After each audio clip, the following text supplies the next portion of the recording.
Welcome to the Science Salon podcast. I'm your host, Michael Shermer. Before I introduce today's guest, I want to tell you about our podcast sponsor. It's the Great Courses. Most of you know I've been talking about taking great courses since the 1990s, literally taking hundreds of them. This is the teaching company and they're Great Courses, and now they're a sponsor of the podcast because they have a new app. It's the Great Courses Plus. So you have it on your phone. It looks like this, those of you watching this. And you just tap on the app on your phone. It opens up. If you're in the middle of a course, it pops right back up to the lecture you were listening to, right in the spot where you last stopped it.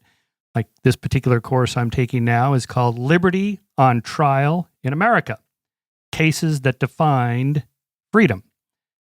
These are literally 24 different court cases, most of them U.S. Supreme Court cases, in which people were contesting various issues having to do with mostly free speech and various forms of liberty, freedom of the press, freedom of assembly, freedom to burn the flag, and those kinds of things. Anyway, it's a great deal, and they're offering podcast listeners a special 3 months for $30.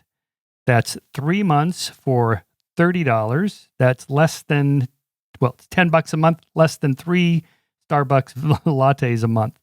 But to get this, you got to log on to thegreatcoursesplus.com/salon. That is to get this deal, to get the Great Courses Plus app.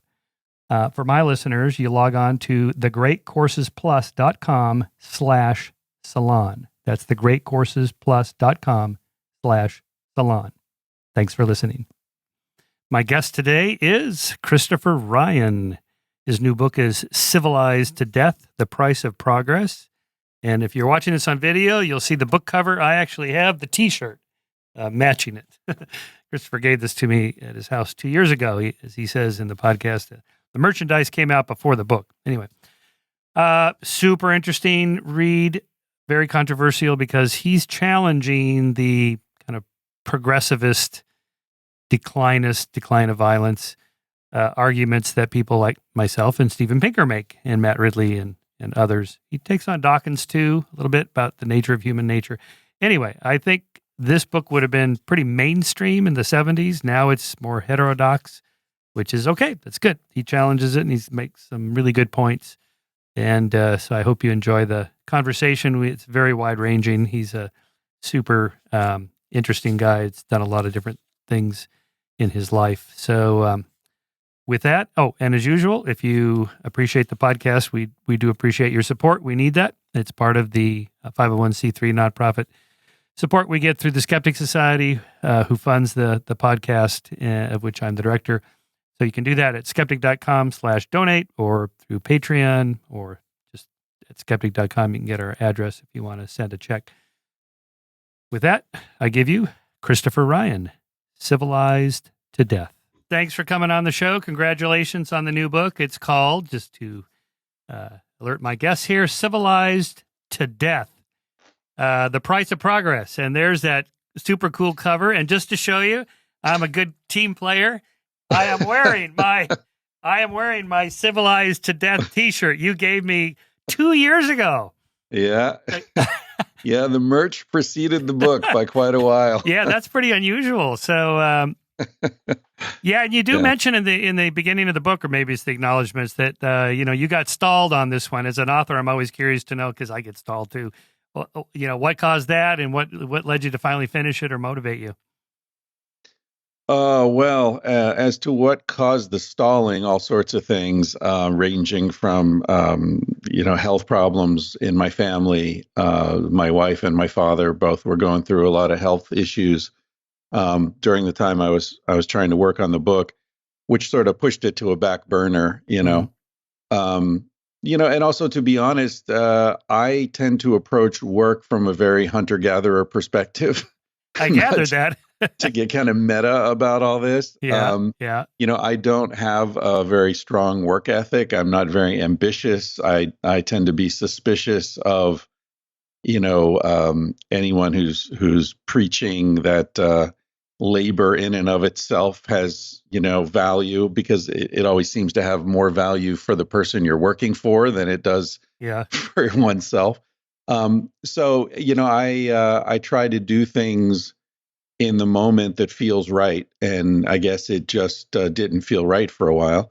And honestly, that's a big question. I didn't realize what a big question that was until I started trying to answer it here. Another component of that is that, to be frank, the subject matter of the book is heavy. Yeah. If you believe, as I do, that civilization is ultimately a tragic mistake, it's heartbreaking to think about all the suffering and that's been caused over the millennia, and the genocides, and the just how misguided a pursuit this has been. And here we are now. Just 10 minutes ago, I saw another article in The Guardian saying if we have a couple of years left to totally radically change our energy consumption, or it'll be too late. And we're on track to grow by 20% this year in terms of carbon being emitted into the atmosphere. So, focusing on that kind of thing for, month after month, I needed to take a break. Yeah, I love the line. I watched your episode with Joe Rogan, which is always big fun. And you said, I admire you getting up early and working out every day, but it's not in my DNA. No, I don't think so. It's, I think it's interesting how people like Joe, and I guess you too, you're an athlete, you're on your bike a lot. But see, I don't ride because I want to live longer. I'm worried about my cholesterol. Those are secondary or tertiary. I ride because I just enjoy it. I love getting out. I like scenery that goes by me. So like, like as much as I love cycling, I cannot ride a stationary bike in the gym staring at a screen. I just would rather put my head in the oven and turn the gas on. I can't stand it. I got to have stuff going by, outdoors, fresh air, that kind of thing. So I do it just because I enjoy it. My buddies are out there, that I get to visit with and so on. If you don't enjoy it, then you're not going to do it. And this is the biggest problem I see. Same thing with work. I don't really consider what I'm doing. I mean, here I'm working right now. I listened to Civilized to Death, the audio edition, which, by the way, you did a great job reading it. I always enjoy listening to audiobooks read by the authors, like Dawkins reads his books, Hitchens read his books, because, the author knows what they want to emphasize and what they want to punch home and where the jokes are, the funny lines or whatever. So, but I'm working. I'm out on my bike or a hike with my dog, and I'm listening to Christopher Ryan, read me about civilization. So if I didn't enjoy it, then I would hate it. It'd be like riding a stationary bike. So I take your point in much of your book about work, but if you enjoy the work, if it's not really work, well, then it's not work. Then it's not work. Yeah. Yeah, exactly. Not labor. A point I made in Civilized to Death is that many anthropologists say that the hunter-gatherer groups that they've lived with have no word for work. They don't understand the concept of doing something you really don't want to do. Yeah. In order to be able to survive. That doesn't fit into their cosmology, their cognitive cosmology. I think that's such an interesting point. And I agree with it. And, what I was saying about Joe is he needs to work out. He doesn't feel right if he doesn't. Right. And if I were that way, I'd work out too. Right. So it's being true to yourself, really. Yeah. And again, the hunter-gatherer work, they're not working. They're gathering food, or they're making tools, or they're whatever they're doing. They're doing specific things. I call this the lottery test. I ask people, if you won the lottery, how would your life change? Almost everybody's, I'd quit my job and I'd change I'd move where I'm living. And so it's like, oh, that's kind of sad, really. In other words, you're doing everything you don't want to do. You don't want, you're in a place in your life where you don't want to be. That's kind of sad. It's very sad. And as you say, it's sort of the standard situation right now, which is why lotteries make so much money. So many people are desperate, so desperate that they'll ignore the mathematical realities of what lotteries are in order to escape. And I think that's one of the primary indications for me that this notion of progress is really worth looking at in more depth. Because if we've been progressing for thousands of years, as the standard view of these things would have us believe, why are so many people so desperate to escape their existence? Yeah. By the way, it looks like you're still in your house, though I thought you said to Joe that you had moved. Because last time I saw you, you were in that beautiful home in Topanga Canyon, which is about as good a place you could be to get away from everything and still be close to LA. Yeah, I'm still here. I'll be here till mid-December. And then I bought some land in Colorado, but I haven't built anything yet. So it's all still just, empty land at this point. And then I'm going to be in Asia this winter and Europe in the spring. And then I'll probably get to that in late summer, early fall, unless the United States has descended into fascistic chaos by then. by November 2020, yeah. Well, because you had said something to Joe about living out of your car or something. That must have just been a road trip or something you were on. Van. Yeah. Oh, van. The Sprinter van. Yeah. The Sprinter van. Not quite living out of a car, but no, that's right. Sprinter vans are they're equipped for camping and stuff, right? Aren't they? Well, mine is. Yeah. It's got a full-size bed and sink and shower, and it's pretty comfortable. I love it. I lived in it 5 months this year, and I call it the Vanthropology tour that I do each year, where I go out and meet people who listen to the podcast and do interviews on the road and just sort of cruise around Western United States and Canada. Now, you're not going to move to a 10 by 10 shed and start making bombs, are you, to go against civilization? No, 20 by 20. 20 by 20, okay. Yeah, a little more floor space. Now, I get the impression you're not a Unabomber kind of guy. Although I have to say, your author picture, I love the picture, by the way, but you look like a badass. You look like a Hobbesian badass, not a Rousseauian noble savage. Yeah. Don't mess with my paradise. That photo was taken by a guy who listens to my podcast. He's Lacuna is his name. I forget his first name, but his social media is Lacuna. He's based in Oakland, and he does these old tinotype photos, his cameras from the 1880s. Tintype, right. Yeah. That's super cool. Yeah, it's amazing. It's really strange too, the process of having those photos taken. It sort of felt like you were being, you were going through a wormhole into the 1800s somehow. Right. It's then you go in the bathroom and he pours the chemicals over the metal plates. And so this isn't just a PDF kind of manipulation. Oh, no. This is the real deal. Thing. Wow. Yeah. We had to wear special masks so we didn't breathe in the mercury and the whatever else, the arsenic or whatever he was using. It's fascinating. And then you see the image rise up from these metal plates.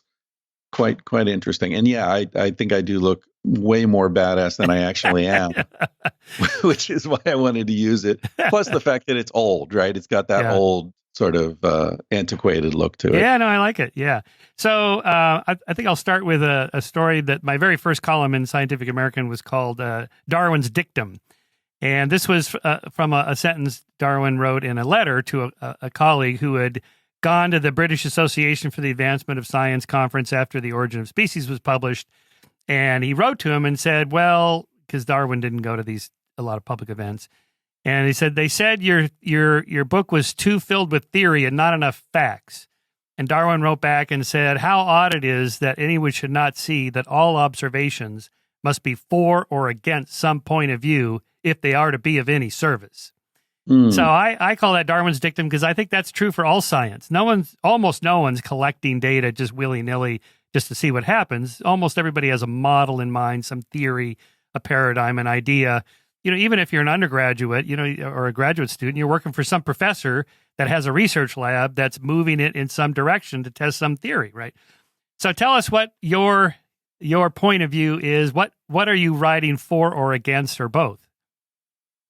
Yeah, that's an interesting way to begin. I think it's true. The sort of most common criticism that I've received for both Sex at Dawn and this book is, that you cherry pick the evidence in order to support your perspective. And my response to that is similar to Darwin's. Like, every book is a cherry pie. But the question is, how many cherries are there? What quality are those cherries? And are they representative of the tree? I agree. They're pure science, hopefully, although the more we look into it, the more we find this isn't actually the case. Yeah. But pure science should be simply looking at the facts and then let other people form theories out of that, But we often find in medical research, for example, that when no significant results are found that support the drug in question, the paper's never published. Yeah, the file drawer problem. Yeah, it's a big problem. Yeah, it's a major issue. Anyway, so I would say the argument that I'm making is in Civilized to Death is that the understanding that we have, the cost benefit analysis that most of us are working with in terms of how valuable and successful civilization has been for our species is based upon a flawed understanding both of where we are now and where we came from. I think that where we are now is hyped up and oversold. The costs of civilization, or the price of progress, as the subtitle would have it, are understated or hidden, and the world from which we came, which is the pre-state environment, is demonized. And so I think that what I'm trying to do in this book is offer what I consider to be a more balanced and nuanced understanding of what this progress, in air quotes, actually entails. So I don't believe that life before the state was solitary, poor, nasty, brutish, or short. And I think each of those points is supported by the evidence. And I don't think that where we are today is really something worthy of so much celebration. I think many of the sort of selling points of civilization, like modern medicine, for example, are in fact patches over wounds that were caused by civilization. Mm-hmm. As you know very well, most of the medical procedures and drugs that are used today are addressing problems that are diseases of civilization, whether it's infectious diseases like smallpox, tuberculosis, influenza, or diseases of lifestyle, for lack of a better term, like diabetes, obesity, heart disease. These weren't issues for hunter-gatherers. And so to hold these up as a reason to be grateful for civilization actually doesn't make much sense, because they're only addressing, in a partial and painful and expensive way, problems that were caused by civilization. Yeah, so you go through chapter by chapter the different aspects of the hunter-gatherer lifestyle. Reminded me a lot of Jared Diamond's book, The World Before Yesterday, of how much we're missing. Jared talks about like the treatment of the elderly, how we treat people today. I've gone through this. I was a caretaker for two of my four parents. I had step-parents, and gosh, you pack them away into one of these nursing homes or assisted living, and it's pretty depressing, even the nice ones. And, both of my step-parents in this case, they just wanted to go home. And the problem was there were stairs and levels, and they were falling and breaking their hips. And, so the doctors talk you into leaving them in there where it's safe, and you kind of feel like, I try to visit, a couple times a week, but that's just not the same as being with your family and friends and loved ones every day. Yeah. And that's just one aspect, the elderly. And then you talk about children and work and whatever they would call it, or sex, or, just how they lived, and that there's so much to gain from understanding that. The problem is, I think we have this binary way of thinking. It was either bad or it was good, or it's, they were violent or they were peaceful, or, they worked all the time, or they never worked at all, or they loved their kids or they didn't love their kids. It's a spectrum, as you point out. Yeah. And I think people see a book like this and they see it as a work of advocacy. And I had the same issue with Sex at Dawn. People thought it was a book advocating polyamory or orgies or whatever. Yeah. But people who actually read the book saw that it wasn't. It was simply saying, we need to re-examine our nature as a species. And in the case of Sex at Dawn, it was, what is our nature? What are what are our natural sexual appetites like, and why are they that way? What's the evidence for this? And then how to deal with it is everyone's individual decision to make. But I think that decision can be made much more effectively if it's based upon an accurate understanding of what kind of animal we are, free from shame and propaganda and religious nonsense and all that kind of stuff. And so I was trying to do the same thing with Civilized to Death with a broader scope. What kind of animal are we? What kinds of experiences and social situations are going to make life meaningful and fruitful for us? Why are so many people unhappy? You know, I saw that Louis C.K. bit a few years ago when we were still allowed to talk about Louis C.K., where he was talking about being on an airplane and how incredible that is. You know, you're sitting in a chair in the sky and everyone should just be going, through every flight. And instead we're complaining that the seat doesn't go back far enough and my knees are, and at the end of that, he said, these days, everything's amazing, but nobody's happy. Right. And I thought, man, that sums it up, right? If everything's so amazing, which it is, I mean, a mobile phone is incredible. The things that it can do, the technology that you and I are using to speak to each other right now, this is quite objectively astounding. And yet, a third of children in the world are malnourished right now. 25% of Americans live alone. People are not happy. We're not even talking about, the overdoses and the addiction epidemic. That this is the wealthiest, most technologically advanced country that's ever existed. And yet, when you look at the ground level of life satisfaction, I think I read recently 40% of people said they had no one they could confide in. No one. We're lonely. We're unhealthy. We're miserable. That's not progress. So there's some sort of disconnect between technological progress, which is undeniable and fascinating, and quality of life, which seems to be declining, if anything. Yeah, I guess so. We'll have to drill down on some of this. The happiness research, I know this fairly well. I mean, there's this disconnect between, you ask people, how happy do you think other people are? And you get a fairly low number. Most people think other people are pretty unhappy. But if you ask them, how happy are you? The numbers are much higher. Now, Northern European countries, I think Sweden was the highest, like 90% of Swedes say they're happy or very happy. But even the Swedes say less than half of my countrymen are happy. And they also have a high suicide rate in Sweden. Yeah, and so that's really weird. Yeah. So, but I mean, in terms of your overall thesis, I think this is kind of supported in Northern European countries because they have a more egalitarian, at least compared to America and other Western democracies, lower Gini index in terms of income inequality. They have a pretty tight social safety net. Everybody has universal health care. There's no guns, so there's no gun violence. And on and on and on. That's kind of the description you're making overall in the overall arc of your narrative. Not to go back, that we should all go back to living as hunter-gatherers. That's never going to happen. But that we should have a system, something like Northern European countries that do have higher rates of happiness and life satisfaction. Yeah. Social cohesion, as you say, is very important.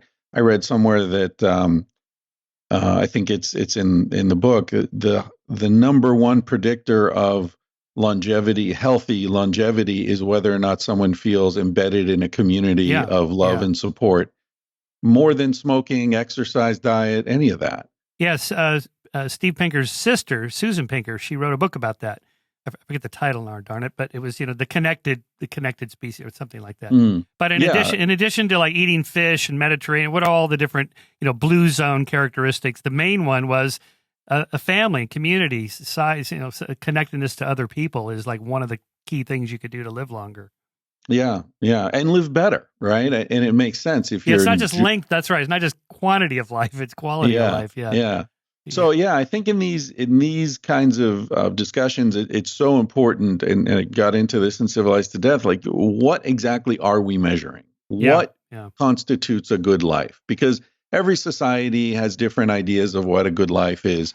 So what are some universal measures that we can look at that everyone would agree add up to a good life? And I think anytime you're looking for human universals, you want to look at prehistory. Yeah. You know, if you're looking at dogs, well, pugs and poodles and German shepherds are very different, but they're all basically wolves deep down inside, right? So let's look at the wolves, and then you'll find your universals. They're pack animals, they're hierarchical, they, you know, different breeding situations.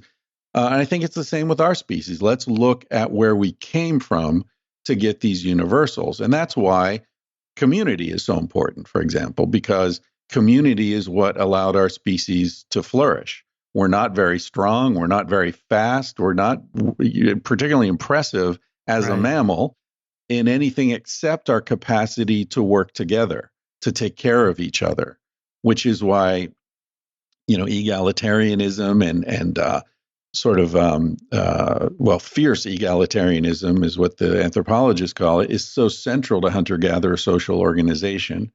I often refer to this expression I heard in Africa, which is that the best place to store extra food is in your friend's stomach. Right. You know, Yeah, and we all resonate with that. We all get that. And, you know, that's why this being embedded in a community is so important to our health. It reduces our stress. It makes us feel protected, secure. It makes life worth living, right? And so anything in the modern world that is pushing against that is going to cause trauma. And, you know, here we are with 25% of Americans living alone. That's the highest percentage in the history of our species. I have a friend who's a fireman in Portland, and you know, he's a first responder at all sorts of horrible suicides and auto accidents, all that stuff. And I was talking with him recently, and I said, "What's the worst thing that you see?" And he said, without question, loneliness. Worse than the bloodshed, worse than the carnage, the loneliness, the people who call 911 just for someone to talk to, you know, because they've fallen down and they can't get up, or, you know, just the isolation. That's, you know, thousands of years of progress, and that's where we are. That doesn't make sense. I had a friend that used to work the Psychic Friends Network. He was a magician. Basically doing cold readings. But he said the main reason people called, which was nights and weekends, was just somebody to talk to. And so unfortunately for them, it was, you know, $3.95 a minute. Yeah. But, you know, and mostly what they talked about is the stuff you would just talk about with friends. Right. You know, love, health, money, you hear career. From sex workers too. Like a large percentage of the men who come to them, they don't even necessarily want to have sex. They just want to talk openly and honestly with someone who won't judge them. Right. And to have touch. We're starved for touch. Have you seen that there was some movement about cuddling or something like that? You paid to cuddle with parties. somebody, but no touchy in the naughty places. Yeah. Right. Yeah. Actually, Reed Mahalko, I think, started those. He's a friend of mine. Oh, really? A sex educator. Yeah. All right. Well, that would address your point there. Let's talk about something maybe not quite so contentious, but Paleolithic or hunter-gatherer diet, nutrition, meals, and so on. You know, when people say, I'm going paleo, it's like, but what does that mean? Because, you know, Paleolithic people, they ate whatever they could find. You know, the seafood diet, they see it, they eat it. You know, if you want to live like an Inuit, if you want to live like an Inuit, you're eating blubber and, you know, meat and nothing else. If you're living in Central Africa, it's going to be a different diet. So it seems like this is, again, one of these points like, well, which group are you talking about when you want to talk about how our ancestors ate? Sure. I think that's true. And anytime people ask me, you know, what is the Paleolithic diet, I have to give them that kind of a, you know, disclaimer. You know, I think that, again, what are the universals? All right. One of the universals is, as you say, there was a lot of variation, right? So there would have been, they weren't dependent on one or two sources of food. I forget the exact number, but I remember reading some anthropologist who studied this and said there were 70 or 80 or 90 different species of plants and animals that most hunter-gatherers would have turned to. So there's a lot of variation. We do know a lot of fiber generally, maybe not including the Inuit or people are subsisting on blubber and you know, marine mammals. But most of the time there would have been a lot of fiber. The microbiome of hunter-gatherers, the intestinal microbiome, was far more rich and varied than in the modern world, largely because of the sort of what would we say, the lack of cleanliness of what they're eating. They're not, the boiling and sterilizing things. So they're getting microbiome from the food. And also because the antibiotics in our world and the antibacterial soaps and all that, it messes up our microbiome. I have a friend, actually, sort of an aside. I was in Texas randomly. I was on one of these anthropology trips, and through a weird series of coincidences, I found myself in this tiny little town in southern Texas called Terlingua. It's just outside the entrance to Big Bend National Park. And I was invited to join some people, have some beers, and I'm sitting in this bar with a dozen people, this big table. Hadn't met any of them, didn't know any of them from Adam. Someone had DM'd me on Instagram that he had a friend in this town, and so whatever, I ended up at this place. And someone said, "Oh man, look at this mug is so dirty. I'm going to die from this." And the guy next to him said, "Oh, shut up. It's good for your microbiome." Right. Right. And I thought, oh, okay, you guys know about microbiome. That's cool. This little town in Texas, because I've had people on my podcast who did fecal transplants and, helminth therapy with worms and all this stuff. And I was, in Civilized to Death, I talk about microbiome. So I was sort of immersed in this information. And I said, I thought I'm going to impress them with my erudite knowledge here. I said, a few years ago, there was an anthropologist in Tanzania who decided that he wanted to try to see if he could give himself a hunter-gatherer's microbiome.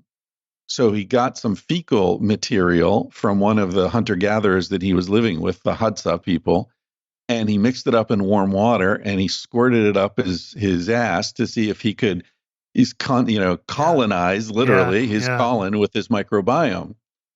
And I'm thinking that they're going to react the way you are with disgust and amazement. And instead, the guy says, "Yeah, that's him." And he points down the table.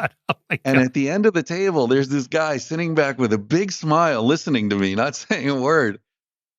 I said, "What do you mean that's him?" I said, "That's you?" He said, "Yeah, that was me. I wrote that article." Wow, that's wild. Are you kidding me? His name's Jeff Leach. Oh, wow. And he's one of the world's leading researchers on microbiome. He's been published in Nature and Science, and he spends half his time in Tanzania, half his time in Terlingua, Texas. Yeah. Yeah, well, this is a point made by Jonathan Haidt and Greg Lukianoff in their book, The Coddling of the American Mind. Their thesis is that today's generation has been coddled all the way from, the culture of safetyism, where lawyers, design the playgrounds for kids to play on so no one ever gets hurt, down to, little kids just playing in the dirt, all the way up to democratic type things like letting kids resolve their own conflicts on the playground. The parents should not run in there to solve the problem, that kind of thing. That's kind of what you're talking about. Yeah. Well, safe spaces, certainly, I think they're detrimental in, outside of extremes. I think this notion that everyone needs to be protected from everything all the time is ultimately weakening, whether we're talking about microbiome or immune system or relationships or a democratic process. I agree wholeheartedly. Yeah. Now, but the downside that you admit in the book is that, babies dying, infant mortality is so much higher amongst hunter-gatherers. That's, one sign of progress, I guess, that we've solved that problem, but only recently. So much of what, people like Pinker and Matt Ridley talk about of progress, they're really just talking about the last couple hundred years when, things were pretty crappy 400 or 500 years ago, and they've gotten much better. Most of their baseline is not hunter-gatherers, although they both do address those, as you know. But it seems like, and I also like the point you made in Civilized to Death, that this idea we're living twice as long as we used to. Well, hang on, Darwin lived to be 72. Alfred Russell Wallace was 91. Back when, the average lifespan was 35 or 40 or whatever. How is that possible? Because if you take the dead babies out of the formula, once you make it to, say, age 10 or so, you have a pretty good shot of making it to 60 or 70. Yeah. The modal age of death for most studies, I'm looking at a chart on my wall right now, it's 72 to 91 years for Homo sapiens. Yeah. Yeah, as you say, that's a statistical trick. And I think one of the things I wanted to address in Civilized to Death, as I said earlier, to get a more sort of nuanced and accurate cost-benefit analysis for civilization, is to look at the ways that propaganda is often presented as science.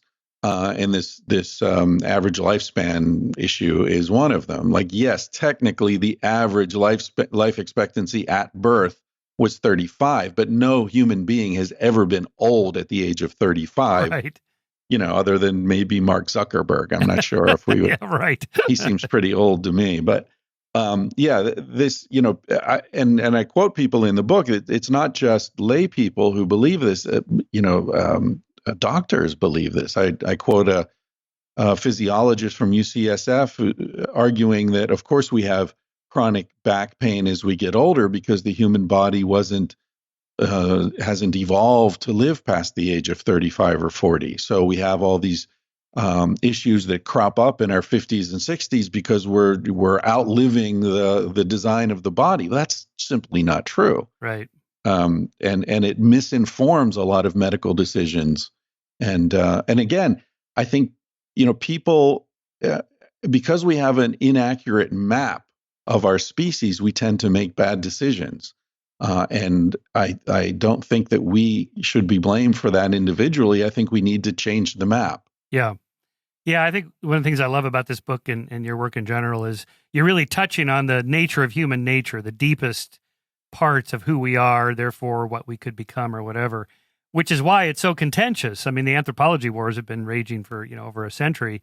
Yeah. And, back in the 90s, with that, when Napoleon Chagnon and that Patrick Tierney had that book, Darkness in El Dorado, it really came down to that. What's he really saying about the fierce people, the Yanomamo?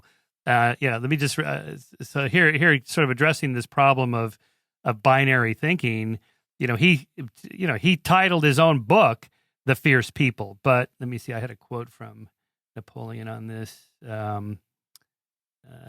where basically, hang on, I'll get it for you here. When I called the Yanomamo the fierce people, I did not mean that they were fierce all the time. Their family life is very tranquil. Even though they have high mortality rates due to violence and aggression, and competition is very high, they're not sweating fiercely, eating fiercely, belching fiercely. They do kiss their kids and are quite pleasant people. So, this problem that I think we face is, of addressing human nature as this or that. And it's not this or that. It's a spectrum. Well, and you raise the example of Napoleon Chagnon's research.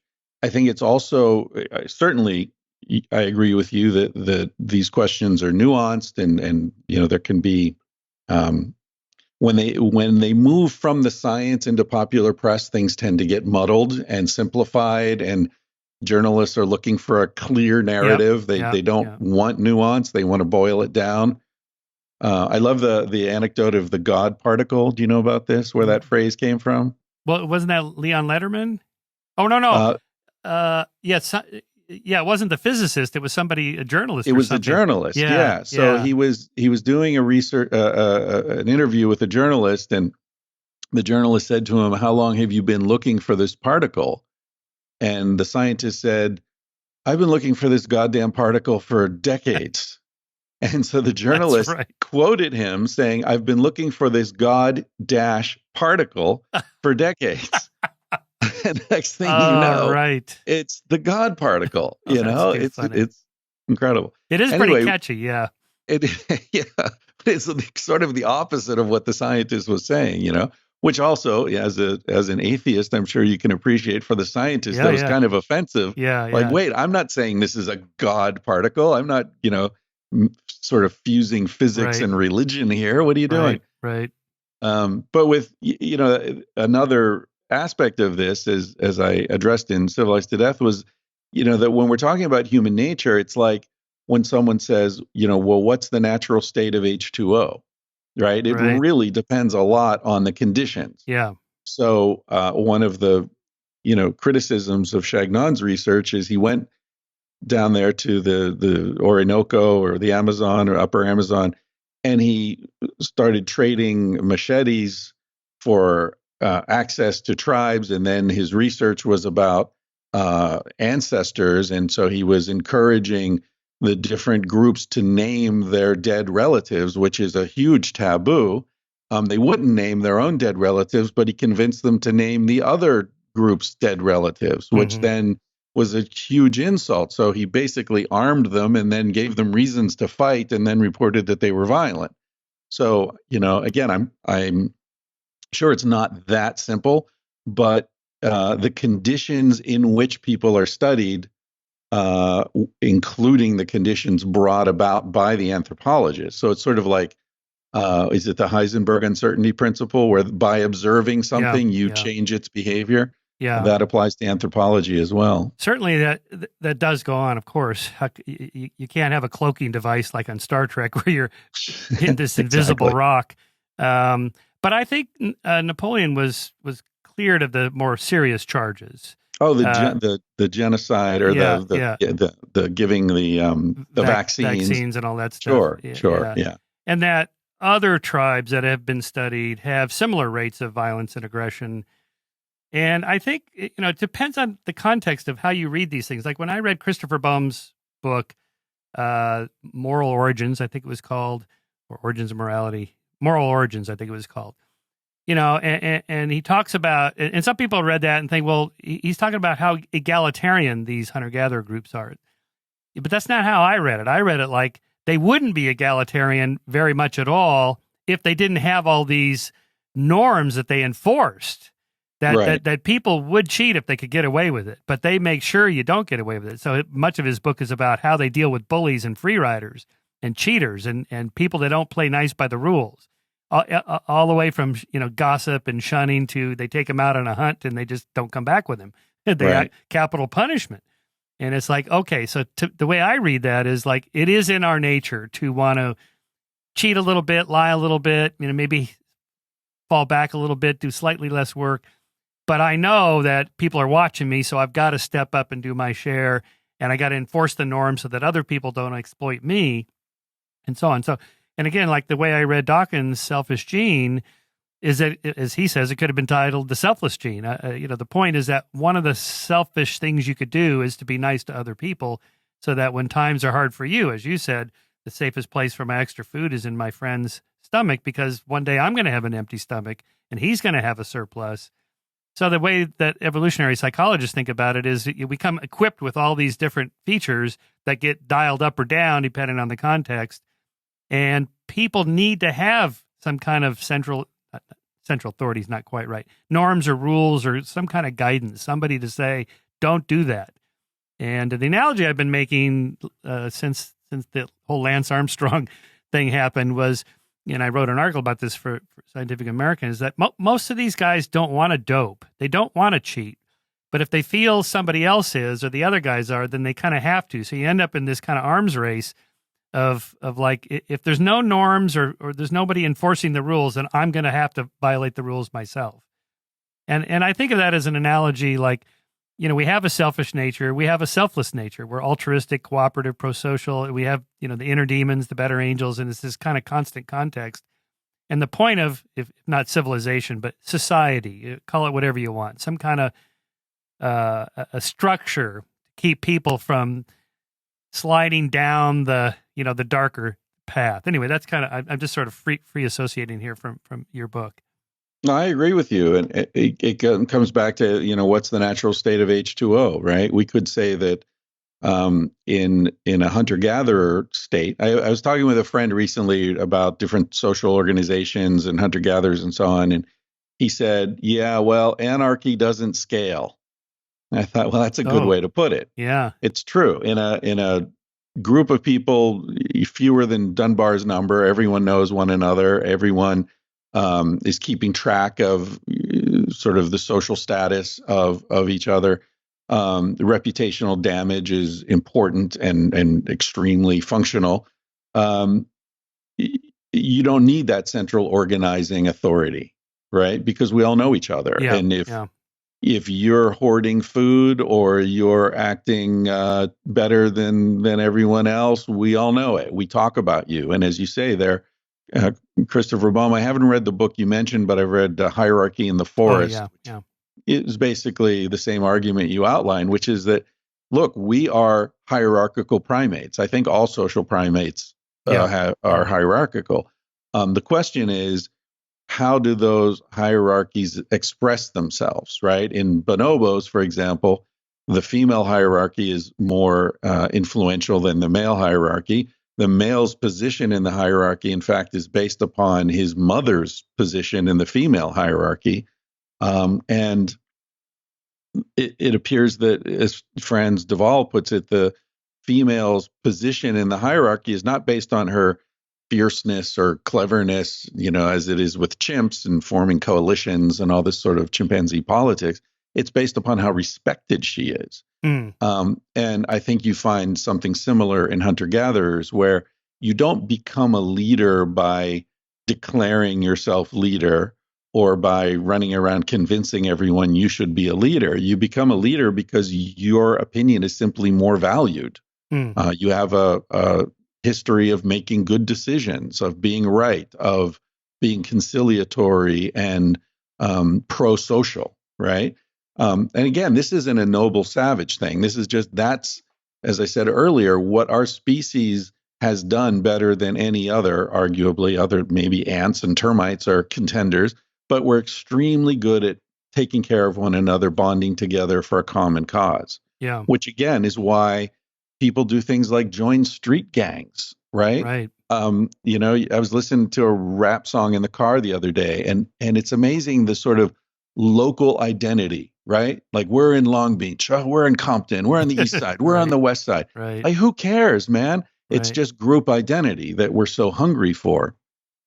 And so in hunter-gatherer groups where you have these small scale, you don't need that political hierarchy, because there's like an emergent mechanisms to keep everyone in check. I talked about for example, the habit of exchanging arrows. That the men will exchange arrows, just sort of gifting economy. And then when an animal is shot on a hunt, the owner of the arrow, the man who made the arrow that killed the animal, has the honor of distributing the meat.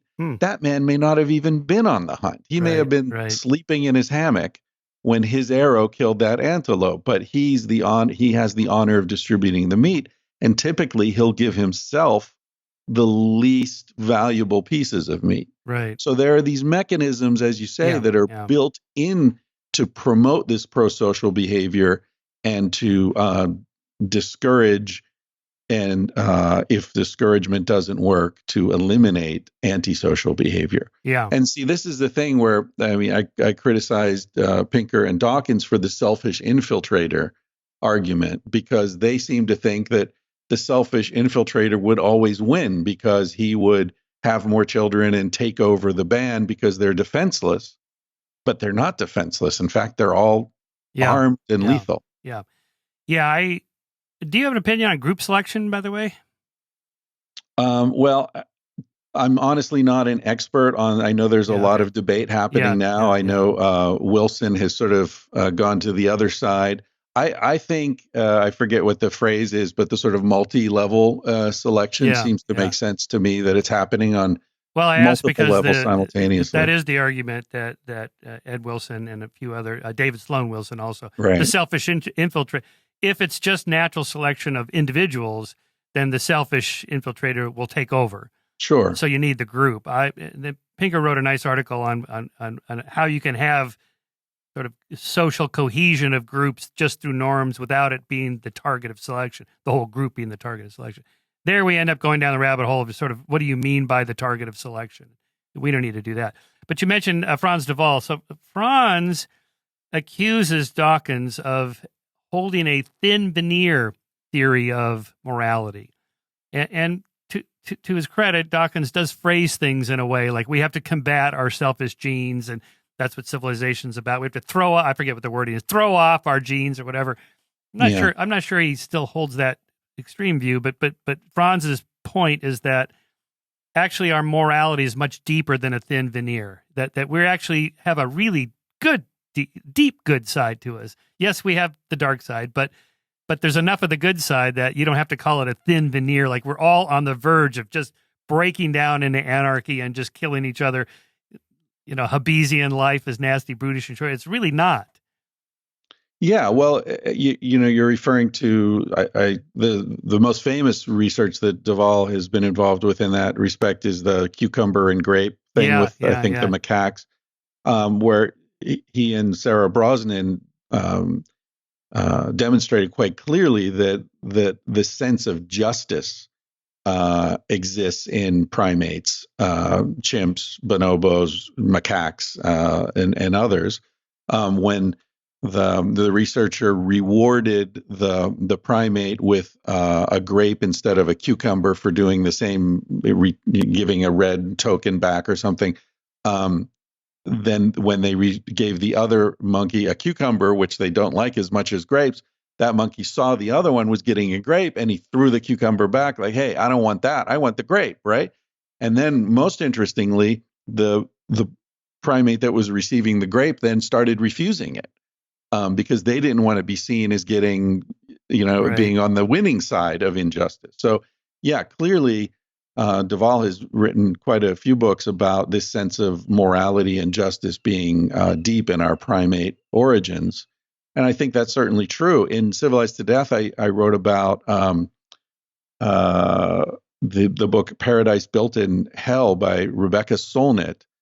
Fantastic book that looks at how people behave in disasters and this science of disaster sociology, which again would, according to that Hobbesian worldview, if civilization is the only thing keeping us from tearing each other apart, when civilization falls away in an earthquake or a flood and no central authority can come in and organize things, we would rape and pillage. But in fact, what we do, as anyone in New York on 9/11 will tell you, is we start taking care of one another, and not in an inclusive fitness, how many genes do I share with you sort of way, but taking care of absolute strangers. Right. And again, not even because of reputational damage, right? If you're in Manhattan, you'll never see that person again. It's just the behavior that emerges from us.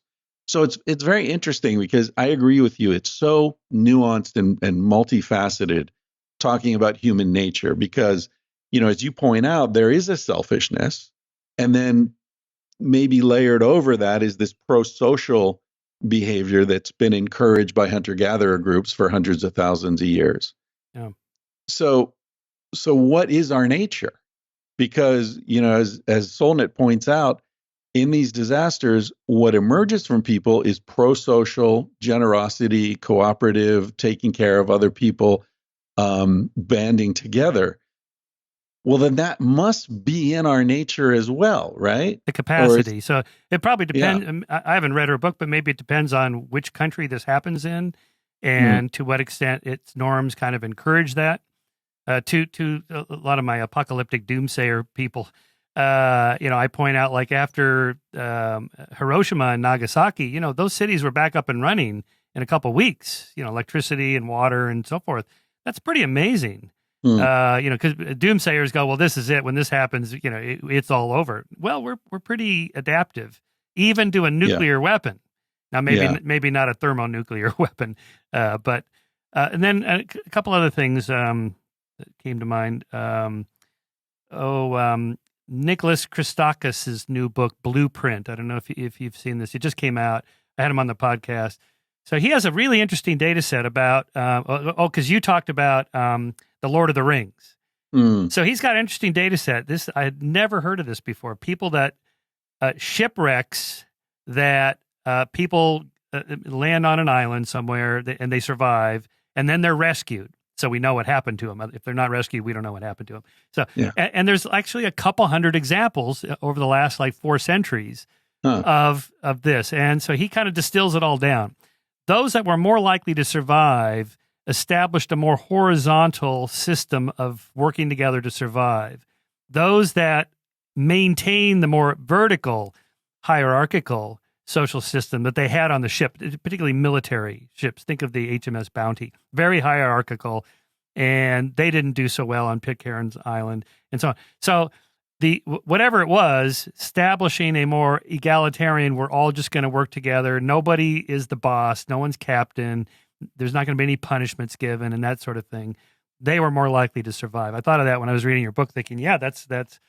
But again, it depends on the context. If you say, okay, we've shipwrecked and I'm the boss and you're the slave and you better do what I tell you to do, these are less likely to survive. Yeah, that's interesting. It's called the human blueprint. No, just blueprint. Blueprint. Yeah. So he's got a whole bunch of different examples of this kind of thing, but that one struck me. In the case of the HMS Bounty, I know that story pretty well. Their additional problem was they didn't have enough women. Yeah, and it was all about the women, right? Yeah, it was all about the women. Yeah, that's why they mutinied in the first place. They spent too much time in Tahiti, and these guys fell in love and it developed relationships, and they wanted to go back. And they're 22 years old, and what are they going to go back to in England? Some shithole job. So, can you blame them? Yeah, can't blame them. What are my choices here? I'm going back to Tahiti. Yeah. So well, the follow up to that, the situation that occurred 10, 15 years ago with the rape trials on Pitcairn. That's fascinating. Right. That's right. They're still having issues. Yeah.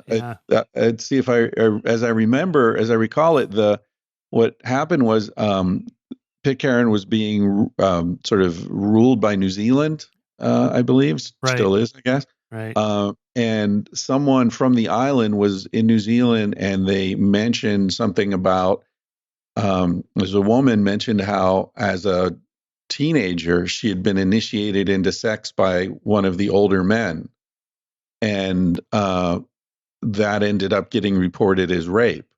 Oh. And so then the New Zealand initiated an investigation, and they found that on the island, pubescent girls were typically initiated into sex by one of the older men.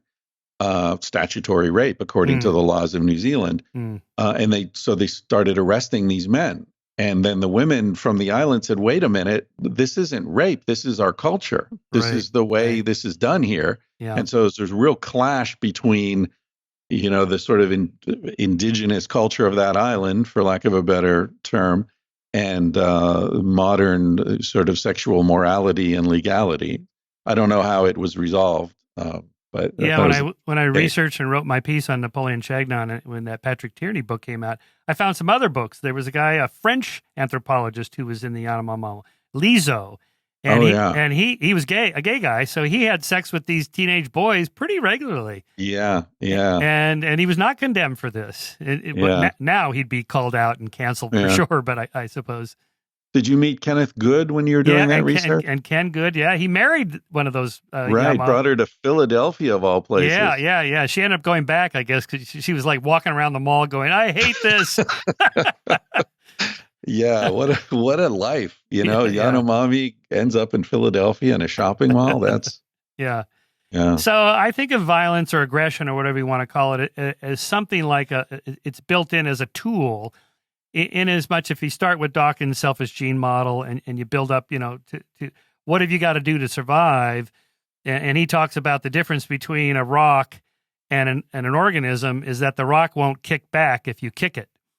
But if you kick another organism, if you try to exploit another, well, he calls them survival machines, right? The genes are building survival machines, which is our body. So it would be natural to try to exploit a little bit another survival machine, and it knows that in a way, and therefore it has to stand up to you, the exploiter.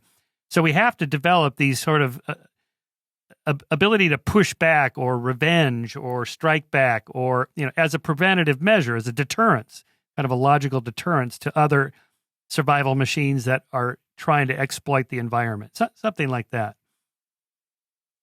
Yeah, I mean, that makes sense in a very limited way, I think. You can kick a rabbit, it's not going to kick you back. It's not going to attack you. Yeah. And you can kick a child and it's not going to kick you back. So I think there are limits to that way of thinking. And as we said earlier, what emerges in these small scale societies are social mechanisms to check those behaviors. Children are socialized to be generous and kind and not attack one another, generally. And maybe in the Yanomami, there are different cultural norms.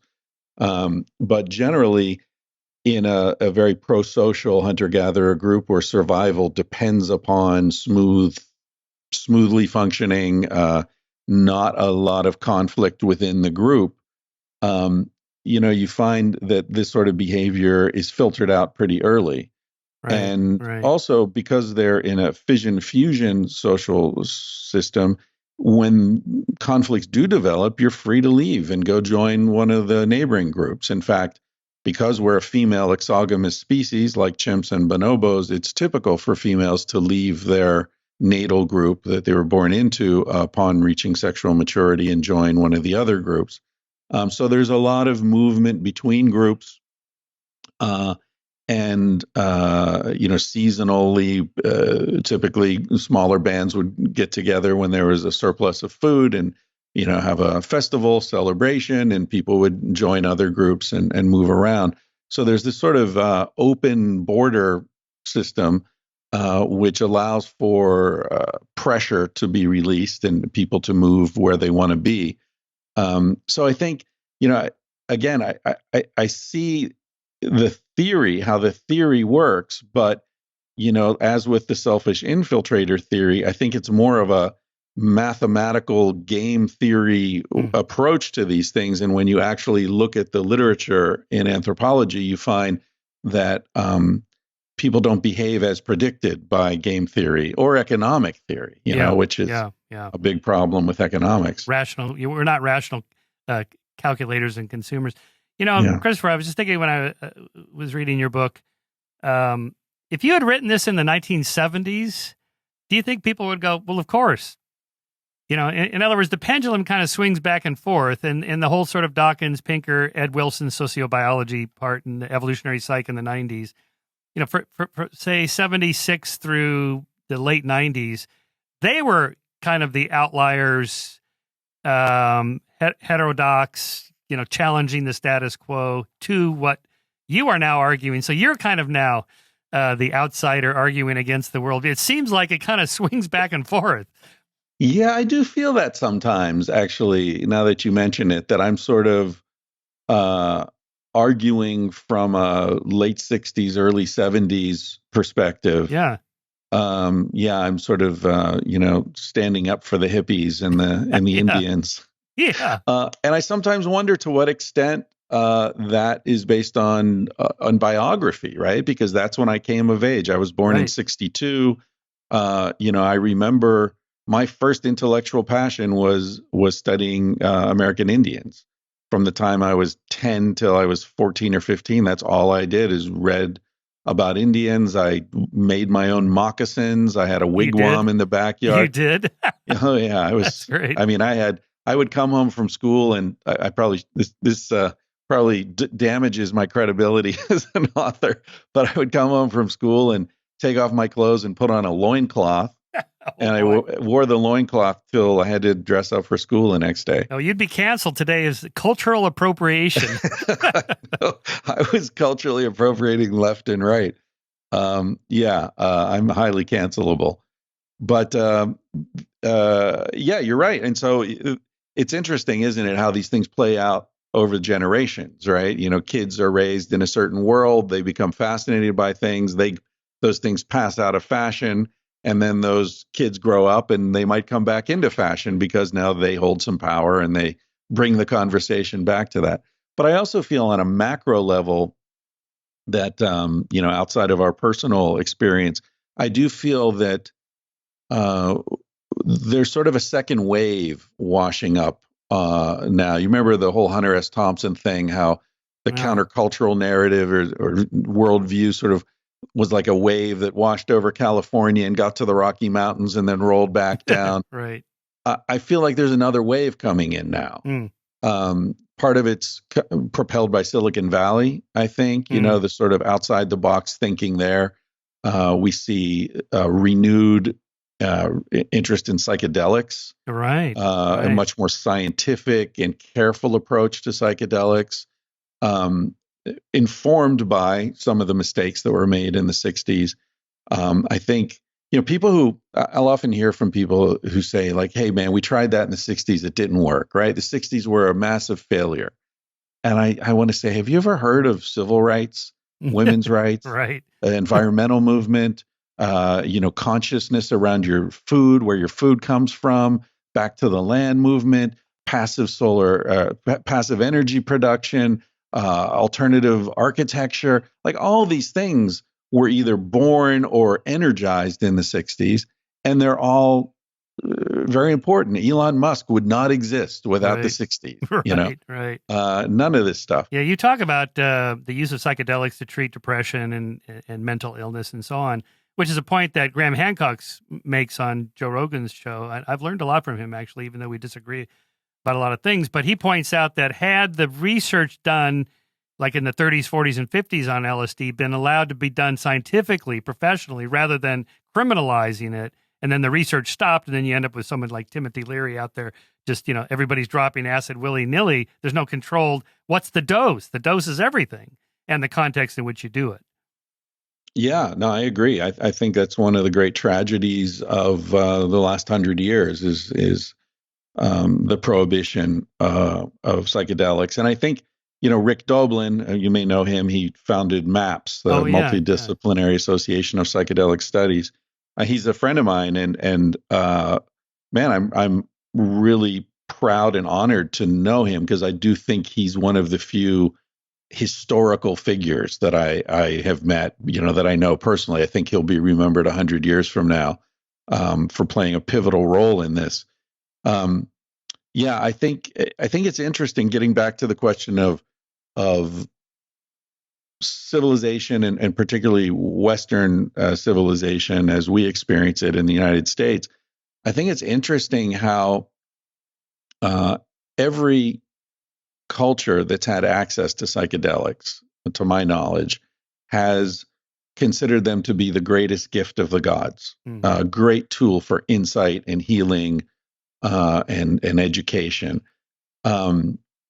except us, the United States, where you still, even today, in most states, will go to prison for longer for having a bag of mushrooms at a concert than you will for second-degree murder. Do you think that's because of our religious background and the role of Christianity, and particularly Old Testament style punishment?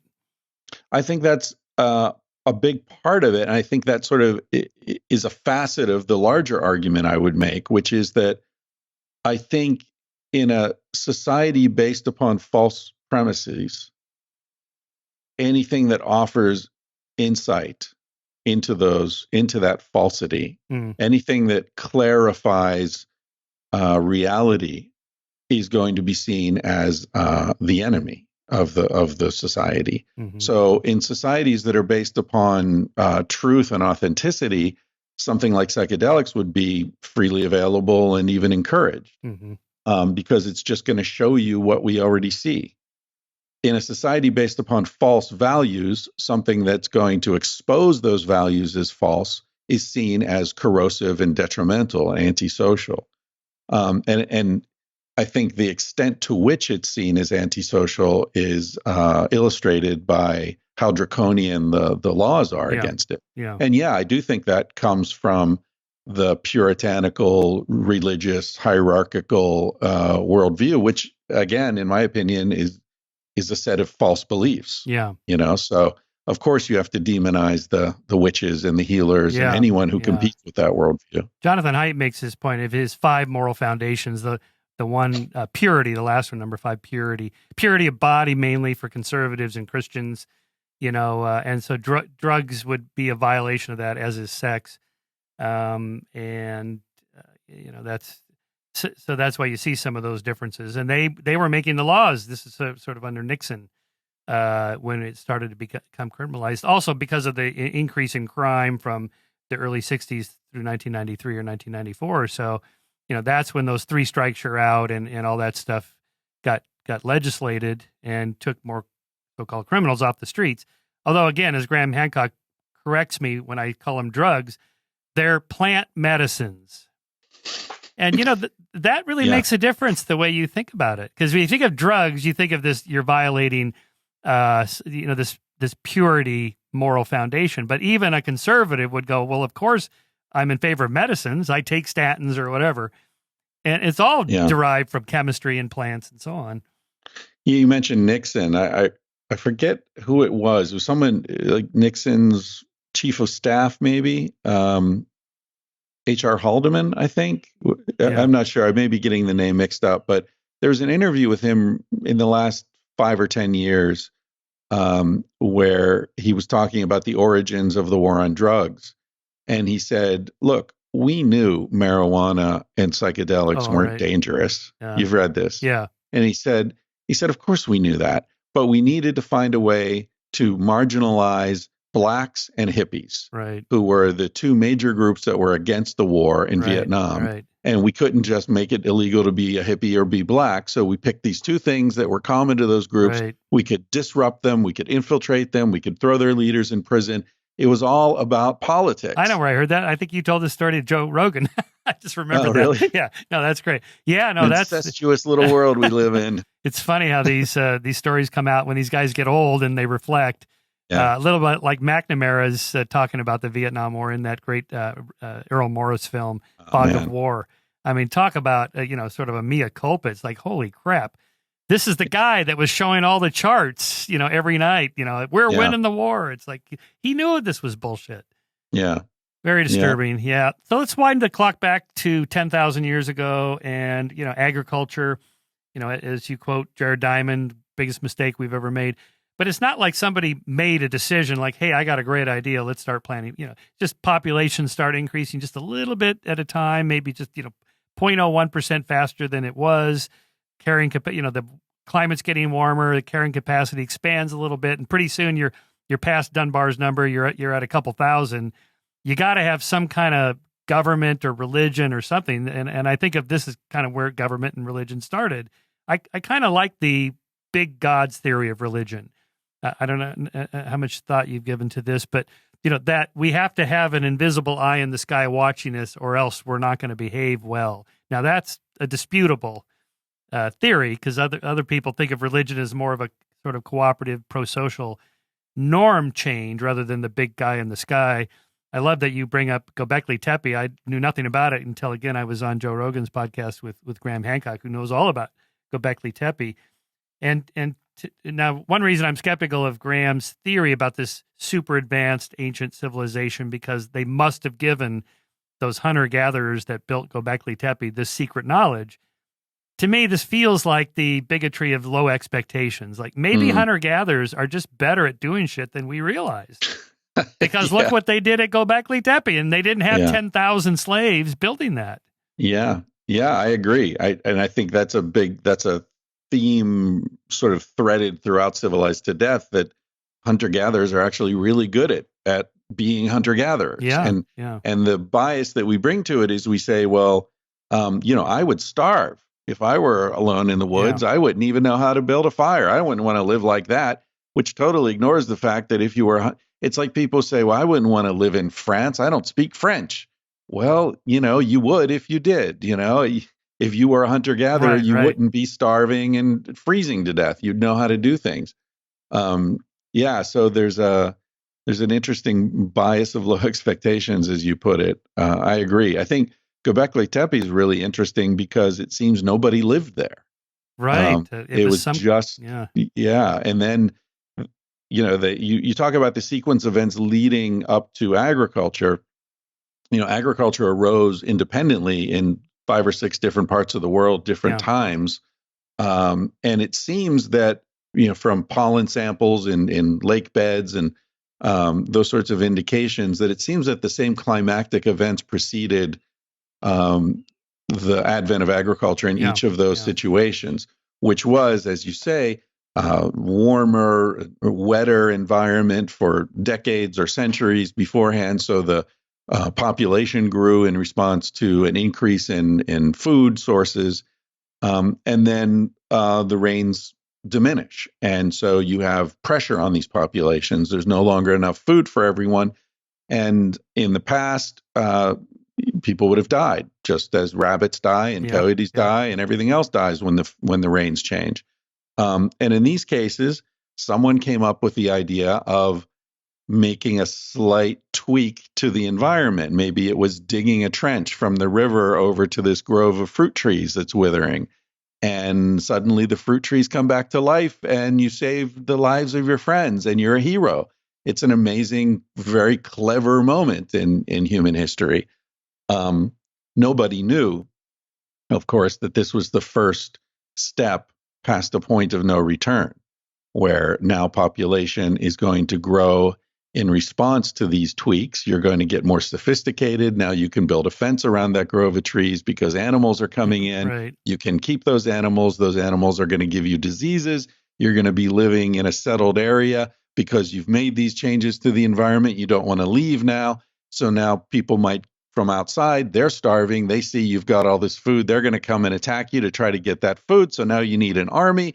It's just a cascade of events and changes to the way our species lived. And so when people say, well, wait a minute, if agriculture wasn't so great, if it was, as Jared Diamond said, the worst mistake in the history of the human race, why did we do it? Why did we choose it? And the answer is we didn't choose it. It happened. Right. And once it happened, we were caught on this ratcheting process that it reminds me of, I hopped a train once. I was in upstate New York where I went to college, and there are the Finger Lakes there, and there's a train that goes around the top of Lake Seneca.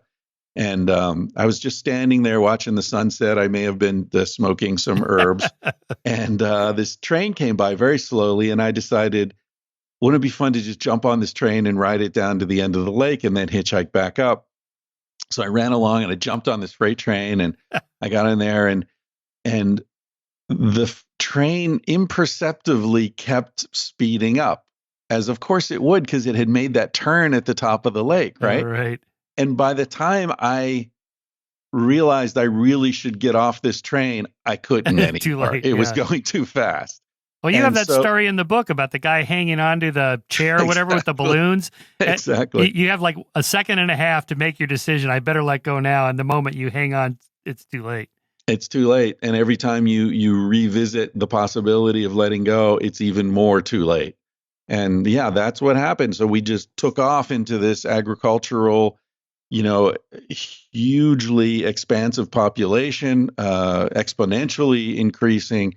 So expansionist social system, expansionist economic system, which we're still in, right? Yeah. We're still in this worldview that economies have to constantly grow. Why? Because population grows. Why does population have to keep growing? We know how to control population. We understand birth control. We understand fertility. So yeah, I think, turning toward what can we do, I think one of the major issues that we need to look at is population and this assumption that more is better. It's generally not, and often it's the contrary. Yeah. So I sent you that little clip from my podcast with Mel Connor. I don't know if you had a chance. That was quite interesting. Yeah, he's a really thoughtful guy. I think his politics are similar to yours, sort of a progressive liberalism or whatever you want, whatever the right label is. But that sort of Northern European where there's a tight sense of community. It may be harder to enforce or make happen in a huge, diverse country like ours. But that idea that everybody's taken care of, you have universal health care and so on, whether you want to call it a right or not, it's just sort of good for society for people to be healthy and so on. I forget where I was going with this now. Oh, would you trade? That's right. I asked him, would you trade places? He said to ask you that question. I suppose it would depend on, well, you can't just walk in from your house in Topanga to a hunter-gatherer and be comfortable and happy living there. You don't have the skills. But if you have the skills, course, yeah. Well, I mean, see, it's one of those questions that seems to make sense, but you really have to get into it pretty deeply because, I live in this world. I was born and raised in this world. This is what I'm accustomed to. So, of course, at 57 years of age, going to be a hunter-gatherer, it wouldn't work out real well for me. Right. But given what I know about this world, let's play the parlor game. If you could be born any place, anytime, and be a sort of an average person, Yeah. where would it be? Yeah. For me, it wouldn't be 2019 for sure. Really? Oh no, it would probably be 1400 in the San Francisco Bay Area. Oh, as a Native American. Yeah. Before Europeans came. But as Right. I understand the literature, I mean, Native Americans, they had conflicts and fights between tribes, and they had cannibalism, and there's all those skeletal archaeological sites with arrowheads and axe bashed in skulls and so on. Yeah, there's some of that, and also again, we need to dig down and look at this in more detail. So, which tribes are we talking about? The major sort of conflict areas were either the Plains Indians when they had horses, which were introduced by the Spanish. So that was a huge disruption and change in their way of life. And also, the latest research has shown that before the Indians had any contact whatsoever with white people, they had lost around 80% of the population due to smallpox. So what you're, referring to are, in many cases, but that's all post-Columbian, right? Yeah, exactly. But aren't there pre-Columbian archaeological sites showing high rates of death by violent means?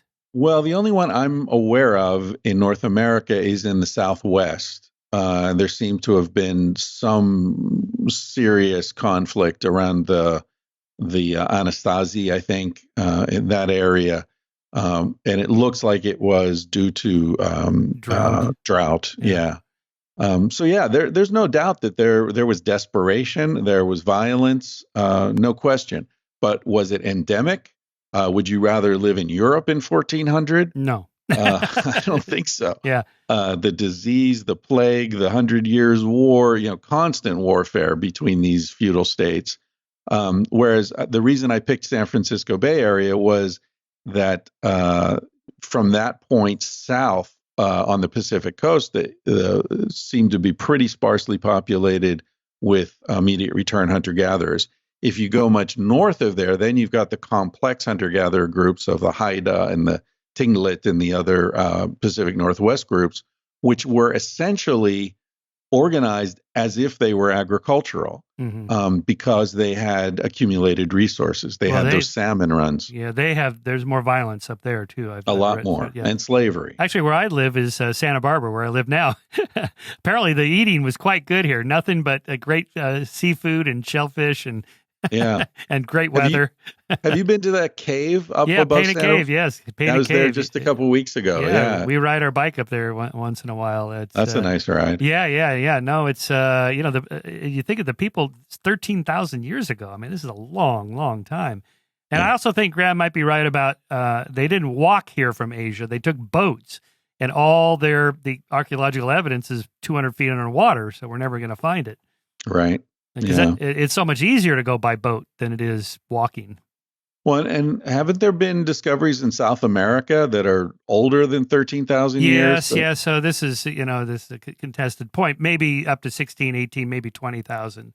And the further back you go, the more contested they become based on the error bars of the measurements of the dating systems and that sort of thing. Even Jared, who's pretty conservative about these things, he'll concede that it's not Mesa Verde, it's something Verde in South America where it's like maybe 19,000, something like that. Probably not 100,000.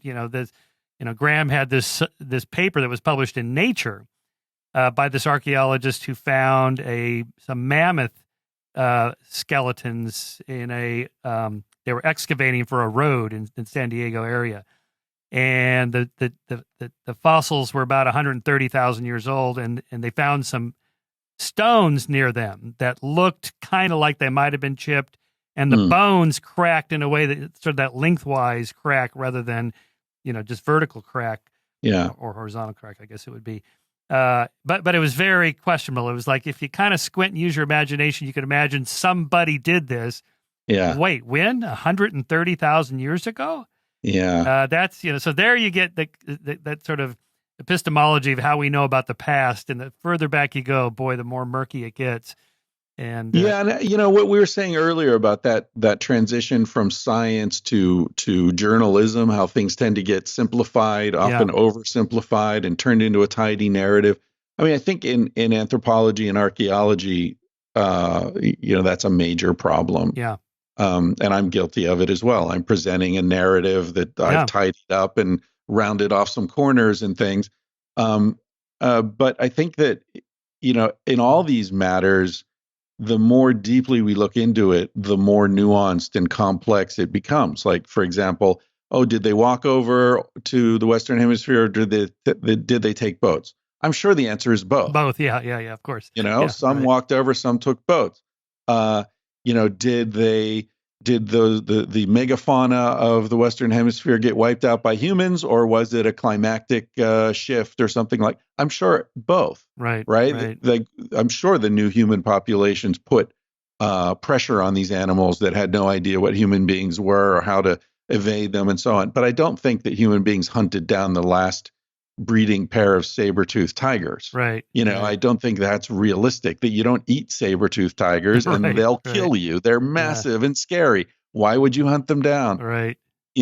So that these, one of the things that I've been lucky to avoid, I think, is I don't have to get into these really nasty debates, between these different theories, because I'm kind of an outsider to all this stuff. Yeah, me too. It's a luxury, because if you have to stake out a position, then your identity is going to be wrapped up in the facts, and then you're going to want the facts to come out a certain way. That's always risky in science.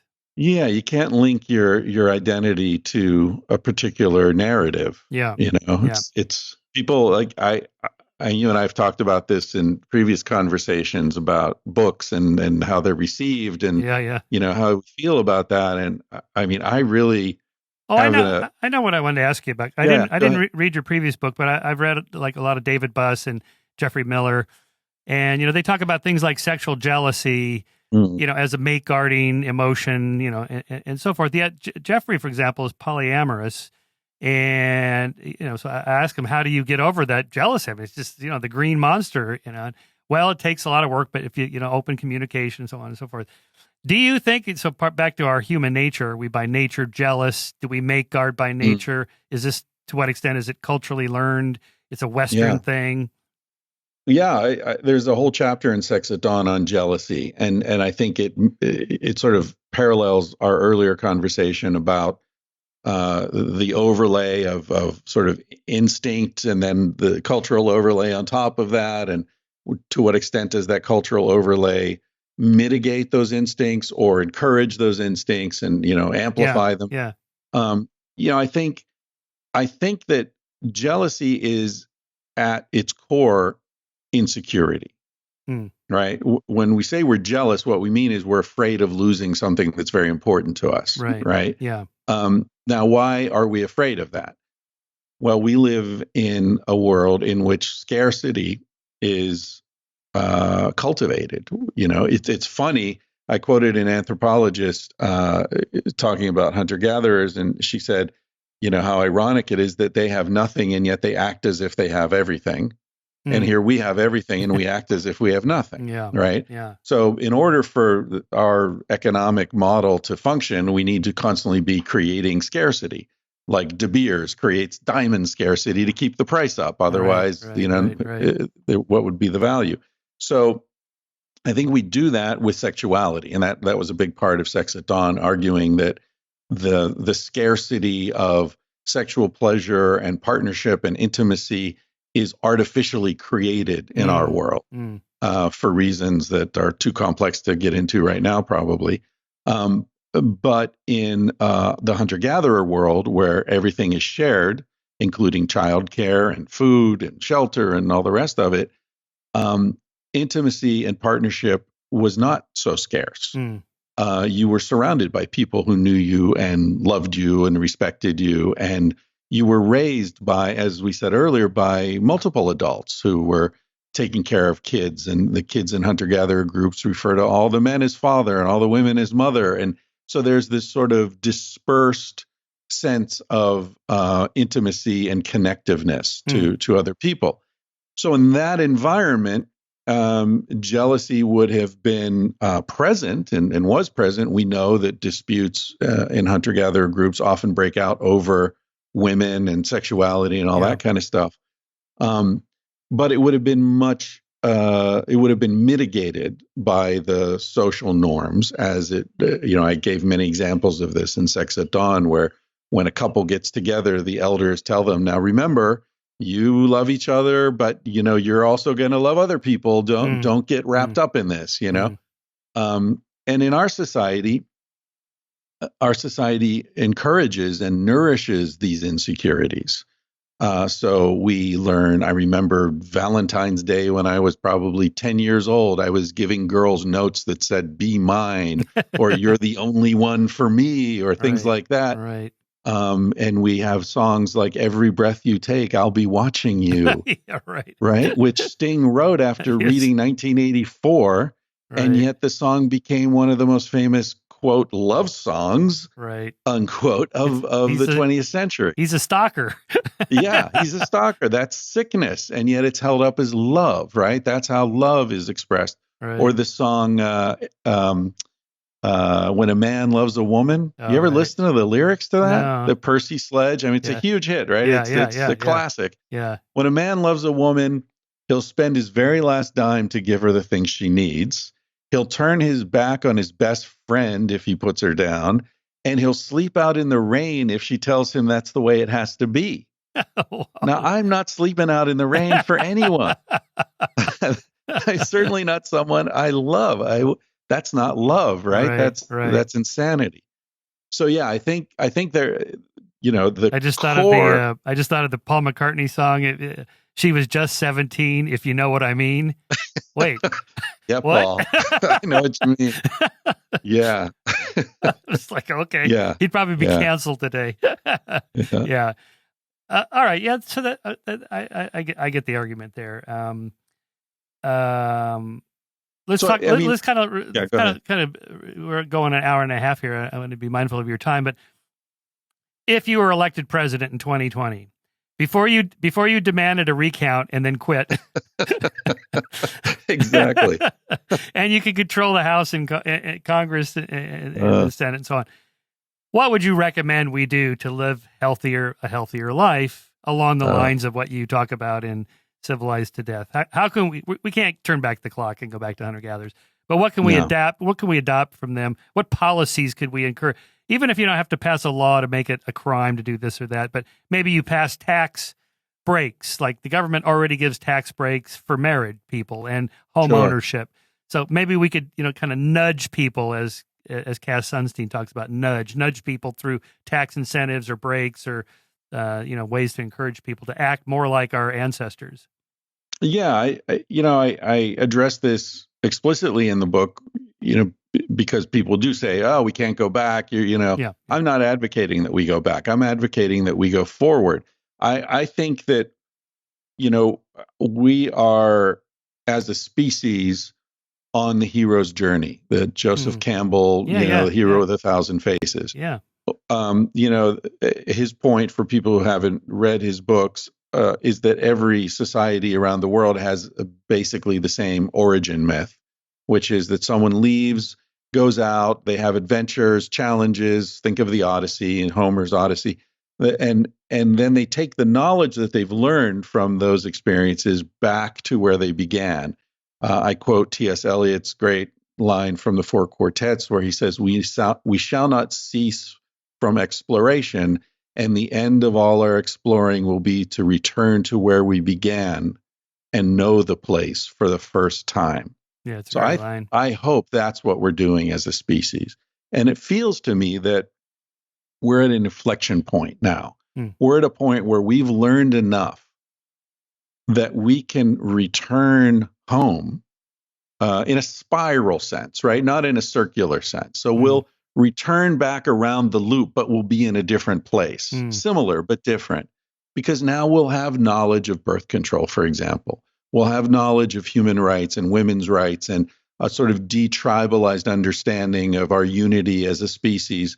and we'll have a knowledge of the planet as an entity that is fragile and can be hurt very easily and is hurt already. Yeah. So we'll have an understanding and a power to enact these understandings that we've never had before. But we can design our world in a way that's a reflection of the world of our home, of the world we came from. So we'll return to where we began, but know the place for the first time, right? Yeah. So the way I explain it in the book is we're going to live in a zoo. What kind of zoo do you want to live in? Do you want to live in the Calcutta Zoo, or do you want to live in the San Diego Zoo, where the enclosures are made with an understanding and a respect for the needs of that species? Too many of us right now are living in the Calcutta Zoo. We're in cages, fluorescent lighting. Yeah. We're not eating the right food for our species. We're unhappy because we're not living in a social system that's appropriate to our species. We're isolated. We're alone. There's no meaning. So if we could redesign our world with an understanding of the needs of our species, I think we'll be much happier. And as far as nudging and political things, I think if I were the king of the world, I would institute a universal basic income. So everyone knows you can relax. You're going to be okay. Worst case scenario, you're going to have, $1,000 a month. Yeah. And you universal health care. Everyone's taken care of. And, just take the pressure off. I lived in Spain most of my adult life. People don't worry about what happens if they get sick there. They worry, if I get sick, I might die, but they don't worry if I get sick, my family might lose their house. Right. They don't worry about having kids. You have kids, you have a 6-month maternity leave. Right. You have the state comes and helps you. The government pays for prenatal care. Yeah. There's no reason that Americans need to be stressing out about this stuff. That's all optional. And we've allowed it to happen here. And it's that way in Germany. And I mean, somebody could kind of say, well, Spain's not a big, powerful economy. Well, Germany is. It's the most powerful economy in Europe, and they have all that. Everyone has it, except us. Yeah, my wife's from Cologne. She's always amazed about the American system. Like, how come you guys can't do this? I mean, I don't know. It's kind of a reflection of the argument in Civilized to Death. Americans are told that we have the best system ever. Yeah, we don't. And if you get out of America, you look back and you say, that's not so great. Yeah. And there are a lot of big problems in America, but we're not addressing them because we're so indoctrinated into thinking that we're so lucky here that we don't take a clear-eyed look at the issues that need to be addressed. Yeah. I think what I would love to see is, it's a pipe dream, but you've invited it, the combination of a universal basic income around the world with incentives to not have kids. Right. So I'm not talking about, forced sterilization or something. Right. I'm just saying, look, if you get $1,000 a month for life and past the age of 50, you get $1,500 a month if you haven't had kids. That's going to, first of all, remove the motivation for a lot of people to have kids, which is to secure their old age. Right. And it will incentivize them not to. If we do that in a few generations, we can bring the world population down to 500 million people, which is a perfect sustainable care. Yeah. The Earth has a carrying capacity equal to that. Yeah. And then those 500 million people would live on an amazing in an amazing environment because the fisheries would rebound. The Earth would regain homeostasis. But the route we're on right now, the trajectory we're on now, is unsustainable, as you well know, and we're headed for that problems. 500 million. Where'd you get that figure? Because I've kind of pulled it out of my ass, Michael. I do that all the time. I just want to make sure. No, because I kind of looked in this when I was researching my chapter on animal rights and the moral arc. I watched all those horrific videos from the meat factories, the factory farms and all that. It's just terrible. So then I found some great stories of these sort of happy farms where, the pigs and cows and chickens run around and they're free to kind of fulfill their own physiological evolved destiny, whatever. And then they have one bad day. And we all have a bad day. That's right. Yeah. But the problem is that kind of farming can't feed 7 billion people. Right. But what I couldn't figure out is how many could it sustain. So in your description, energy consumption, water, fish, cows, and so on. Assuming we're not going to go vegan, because I don't think that's going to happen universally. 500 million, maybe. I really don't know what the number is. Yeah, of course, we would, assuming there was a benevolent world government, we could tweak that number as we figured it out, right? But yeah, when you have a far smaller world population, then you could reintroduce the buffalo to the plains, for example. Right. The carbon sequestration was, the soil is replenished. People like Alan Savory have done research showing that herbivores are really actually very important in maintaining the environment. I heard recently, I was listening to a podcast about buffalo, and scientist was quoted saying that there were more buffalo in North America in the 1860s than there are cattle now. What? Really? Yeah. Wow. So the environment is there. We could have as much meat as we wanted. The question is, how is it raised? Is it raised with dignity and freedom and a natural life? Right. Because as much as I would wish for us that we could live in an artificial environment that reflects as much as possible our natural environment, I would wish the same for everything, every animal. Yeah. Whether it's a house cat or our livestock. The food is going to be better. Sort of, not to get too woo woo, but the energy, there's no reason for all this suffering. This is totally unnecessary. Yeah. Yeah. Well, one of the nudges would be, as far as I know, the education of women, the economic empowerment of women. Women make the reproductive choices in families. The numbers just naturally go down. They just don't want to have as many babies. Yeah. Yeah. And one of the things we haven't talked about, but is an important part of this, is women's autonomy and self-determination dropped precipitously with the advent of agriculture. Right. In hunter-gatherer groups, women generally do make their decisions. And not that there's, artificial birth control, but as you know, when a hunter-gatherer woman is lactating, she doesn't ovulate. Right. So there's sort of a natural birth control system. Oh, yeah, you had that section in your book about that. I never really thought about that. Just cell division. The more cell division you have, the more probabilities that a mutation is going to happen and leads to cancer. So if you have fewer menstruations, you have fewer cell divisions and so on. It makes perfect sense. Yeah, and also the hormonal surges that are associated with menstruation in the breast and the ovarian tissue. Right. So modern contemporary women are ovulating somewhere around 5 times as often as hunter-gatherer women. So that's a huge stress on the body, and many researchers think that that's one of the primary causes of breast and ovarian cancer. Yeah, interesting. Well, Christopher, it's been a great conversation. The price of progress is civilized to death. Gotta reverse it there. What's next on the writing agenda? I'm not sure. I'm gonna take a little break, and I've got a few book ideas. I'm working with a friend on the possibility of writing a novel based in that takes place in prehistory. So I'll be the prehistory consultant, and she'll be the novelist in this team if it comes about. Yeah, you could do an update of the what was it? The Clan of the Cave Bear. Yeah. Yeah. That was it. I really enjoyed those books, and actually the depiction of prehistory was pretty good. Yeah. When I read novels set in prehistory, I'm always sort of prepared to be disappointed. But that was good. And there's a book called Shaman by science fiction writer. I forget his name right now. But it's also extremely good. He just wrote a book about Manhattan in the year 2050, where it's mostly underwater. Oh, right. Okay. Kim Stanley Robinson. Oh, you're right. Yes. Yeah. He did the Mars. He did the Mars series. Yeah, he's quite well known, I guess. I'm not a big sci-fi fan, but I guess he's one of the preeminent authors, and his book Shaman is a fantastic look at prehistory. Interesting. I might have to read that.